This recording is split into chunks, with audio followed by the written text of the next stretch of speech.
कि हम लोग अब डिफरेंस जानने वाले हैं हाफ टेबल और फुल टेबल। हाफ टेबल क्या होता है और फुल टेबल क्या होता है? सर तो थोड़ा आप अपने तरीके से बताएं कि हाफ टेबल और फुल टेबल के बारे में। हाँ, ये मैक्सिमम लोगों को कन्फ्यूजन रहता है साइड पे हाफ टेबल कैसे पहचानें कि फुल टेबल टेबल। देखो, एक कॉमन सी एकदम सिंपल सी बात है। अपना जो पाइलिंग हुआ है, कॉलम पोस्ट है ना, हम्म, इसको सीधा जहाँ से स्टार्ट हुआ है, ठीक है ना, जैसे ट्रंच है, हम्म, ट्रंच से लेफ्ट एंड राइट साइड से स्टार्ट होता है, ठीक है।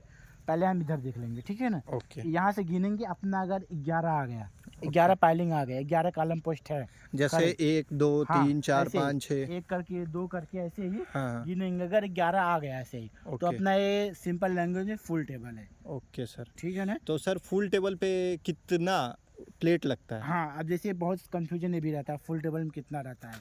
अब फुल टेबल हमारा जैसे अब ये साइड की डिपेंड करता है।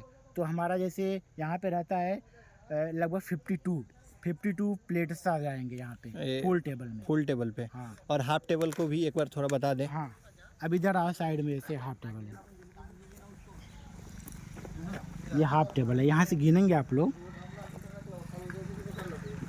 यहाँ से मैं आपको गिना दे रहा हूँ, यहाँ से गिनेंगे आपको 6 आएगा। Okay okay. 6 यानी हाफ मतलब टेबल। ट्रंच के इस साइड। हाँ, ट्रंक इस साइड हाफ टेबल हो गया। ऐसा नहीं है कि उस साइड फुल टेबल रहेगा, इस साइड हाफ टेबल रहेगा। ये तो अपने डिपेंड, स्पेस ड्राइंग पे। डिपेंड है, अपना साइड का लैंड कैसा है, ड्राइंग कैसा है, ओके। उसके साथ बना दिया जाता है। तो ये क्या होता है क्या कि अपने मतलब क्या कि डिपेंड ये करता है जो अपना लैंड का किस तरीके का साइज है, क्या है, वो वगैरह वगैरह। तो इसके बारे में थोड़ा बताइए। हाँ, ये आप लोग मैंने वीडियो में बताया था। हम्म। ये अपना एलटी केबल है, एलटी केबल बताया था आपको, एलटी पैनल के पास आएगा, ठीक है ओके। ना। हाँ। तो ये एलटी केबल का फाउंडेशन है, एलटी पैनल का फाउंडेशन है ये, ओके। ठीक है ना। जैसे इसके नीचे भी हम लोग ट्रंच खोद के जस्ट नीचे लेकर आएंगे, ओके। नीचे से तो केबल को यहाँ उठाएंगे। यहाँ यहाँ से जो ट्रंच आ रहा है हाँ हम हाँ लोगों का यहाँ पे हाँ, एक इस केबल जो। अपना हाँ आएगा। अच्छा। ये जो केबल है, केबल के पीछे से जो ट्रंच आ रहा है हाँ वो डायरेक्ट। हाँ, डायरेक्ट यहाँ आएगा नीचे से, फिर अच्छा, अपना इसके एलटी पैनल और रहेगा। यहाँ के बाद जाने के बाद यहाँ से आ जाएगा। हाँ, एल पैनल ले और जाएगा। ये जो ट्रंच आ रहा है सर वो वहाँ उस वाले प्लांट का। उस वाले इन्वर्टर से आएगा। अच्छा। तो वहाँ पे सर कितना इन्वर्टर है? वो अपना 4 इन्वर्टर होगा। 4 इन्वर्टर हमारा रोड के उस पार है, तो वहाँ से अपना एलटी पैनल में आ रहा है। LT panel. ओके हाँ, ओके। अभी एलटी पैनल लाना बाकी है, थोड़ा पेंडिंग है गाइस, थोड़ा साइड का लो प्रोसेसिंग चल तो रहा हम है। लोग ये भी दिखाएंगे बाद में। हाँ, कि और एलटी पैनल ऐसा होता है, कैसे क्या केबल उठता है। Okay okay. और सर ये क्या है? ये अपना एमसीआर है। क्योंकि साइटों को कंट्रोल करने के लिए कोई भी ऑपरेटर हो बार बार फील्ड में जाएगा नहीं ना, हाँ। पूरा साइड कंट्रोल करना है। तो हम अपने- लोग एक जगह से हाँ, कंट्रोल कर सकते हैं कंट्रोल कर जिसको सकते हैं। एमसीआर। हाँ, तो MCR एमसीआर बोलते का फुल फॉर्म अगर पूछे तो? हैं। Mini control room guys. Okay simple okay एकदम ओके रहता ओके। है। और वहाँ सर वो 6 पाइलिंग दिख रहा है, तो इसका मतलब है कि वो है हमारा हाफ टेबल। हाफ टेबल वहाँ से दिख रहा है। वो ऐसा। और ये सर ये हमारा। ये हमारा ट्रांसफार्मर का फाउंडेशन बना है, जो कि भी ट्रांसफार्मर आया नहीं गाइस। अच्छा। ट्रांसफार्मर फाउंडेशन ऐसे ही रहता है। हाँ। अभी हम ट्रांसफार्मर लाएंगे जो कि हमारा 4 मेगावाट है। हाँ। तो हम 4 एमबीए का ट्रांसफार्मर लाएंगे, पर मेगावाट 1 एमबीए ट्रांसफर रहता है हमारा। Okay okay. सर तो ये हम लोग यहाँ से ये जो अपना इन्वर्टर है उससे जहाँ तक कि मुझे नॉलेज है वो हम लोग 800 वोल्ट लेते हैं। हाँ, 800 मतलब जितना इन्वर्टर है उसके हिसाब से हम लोग 800 वोल्ट यहाँ तक अपने हाँ हाँ, एलटी पैनल तक लगा पहुँचाते है। हैं। हाँ उसके बाद यहाँ से एलटी पैनल से हम लोग कौन सा केबल कनेक्ट करते हैं? हाँ, हमारा अभी ट्रांसफर आ जाएगा। हम्म। यहाँ से केबल ट्रे के ऊपर सिंगल कोर 300 केबल जाएगा, जो कि सिंगल- सेमी कैपेसिटी रहेगा। मतलब वहाँ से भी सिंगल कोर 300 आया और यहाँ से भी सिंगल कोर। वहाँ से 3 कोर 300 आया, यहाँ से सिंगल कोर 300 जाएगा। Okay okay okay. मतलब वहाँ से 3 कोर 300 आएगा, और यहाँ से सिंगल कोर 300 है। थे। इसको हम लोग ये एलटी पैनल को ये भी बोल सकते हैं कि ये एक तरीके का स्विच है।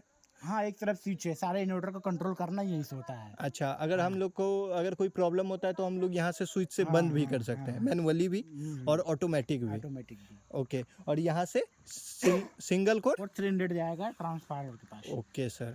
और इसके आगे का एक्सप्लेनेशन। हाँ, जहाँ पर अपना ट्रांसफार्मर आ गया ना, रखा गया, वहाँ से आ गया केबल ने, और अपना 800 वोल्टेज से अपना स्टेप अप ट्रांसफार्मर रहता है गाइस, ठीक है ना।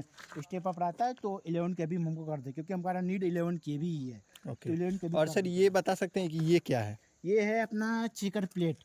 क्योंकि जो ट्रांसफार्मर का जिधर व्हील रहता है, जिधर उसका बना रहता है, देखेंगे आप स्लॉट ऐसे बना रहता है, उसको यहाँ पे रखने के, क्योंकि मान लो बारिश हुआ, कुछ भी हुआ, जंग नहीं लगता, मॉइस्चर नहीं आता उस पर, ट्रांसफार्मर सेफ भी रहता है। फिर ऑयल गिरेगा तो उससे भी सेफ रहता है। तो फिर यहाँ से सर कौन सा केबल यहाँ से जाता है उस अपने HT पैनल में? यहाँ से हमारा जाएगा 3 कोर 300 का, लेकिन यहाँ पे अपना केबल का जो वोल्टेज रहता है, कैपेसिटी रहता है, डिफरेंट हो जाता है। यहाँ पे अपना 11 के भी जाता है, सेम रहता है 3 कोर 300 का, लेकिन 11 के भी HT केबल जाता है गाइस। ओके, मतलब उस केबल का मतलब कैपेसिटी ज़्यादा हो जाता है, वोल्टेज ज़्यादा उसके अंदर से जाता है, और ये हमारा HT केबल हो गया।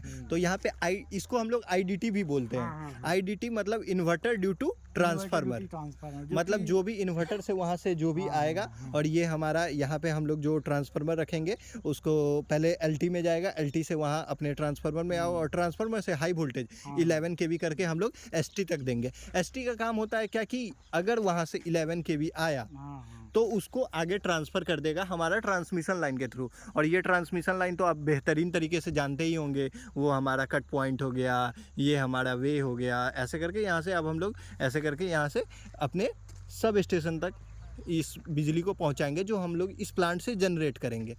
सर इसके यहाँ से इसका क्या क्या रोल है? किसका? ये जो अपना ST पैनल है।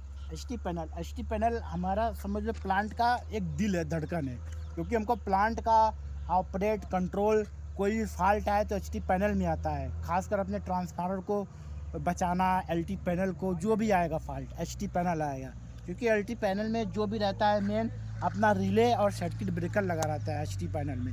आप लोग रिले और सर्किट ब्रेकर जानते ही होंगे थोड़ा सा। हाँ, जो पावर सिस्टम पढ़ के आ रहे हैं तो उनको बेहतरीन तरीके से पता ही होगा कि रिले क्या होता है, सर्किट ब्रेकर क्या होता है। रिले